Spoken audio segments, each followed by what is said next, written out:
Hello, I am Moe Thuzar. I am a research fellow at the ISEAS-Yusof Ishak Institute, which was formerly known as the Institute for Southeast Asian Studies in Singapore. I am from Myanmar. It was a moment of excitement. I think that was, my most memorable political experience, if you can say it, because um, it was the first time I voted. I was all of 20 years old, so I had just, um, cross that threshold for voting age. And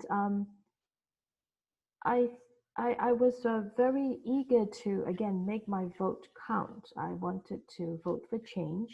And I remember wearing a red blouse because that was the color then of democracy and change and all of that.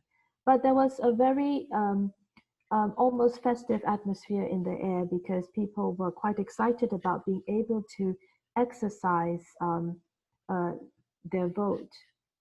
It wasn't like under the socialist years where there was just one party and um, voting just became a very much of a rubber stamping exercises at all levels.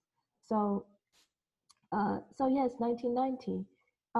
Yes, the atmosphere was almost electrifying in a sense, especially when all the votes were coming in to be counted and the numbers kept mounting for the National League for Democracy.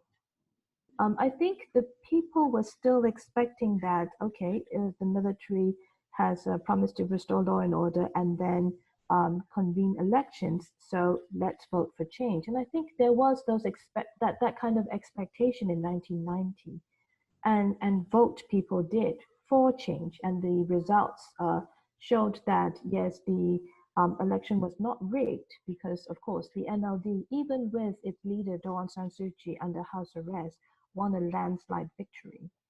Um, but the sense of betrayal set in when the military junta then tried to qualify what the whole process was about by then reiterating its statement that these elections were to elect members of a constituent assembly who would then have to draft a new constitution rather than outright handing over of power to an elected government. This edict that was issued called Order 1/90, and that came out a few days after the vote count was finalized. So yes, that's when I think a sense of betrayal really set in across the country where many people had voted for change. I think it was probably, a continuation of the same of the type of living in silence in Burma since the socialist years. But I think there was that added concern of not being able to voice or give voice to your expectations and aspirations. So again, more of speaking and reading and writing between the lines. Censorship was really tight, of course, and that's where I think a lot of the creativity and innovation among artists and literary figures really flourished because they had to resort to creative ways of finding expression rather than a straightforward, I guess, critical report or a critical article, so to speak.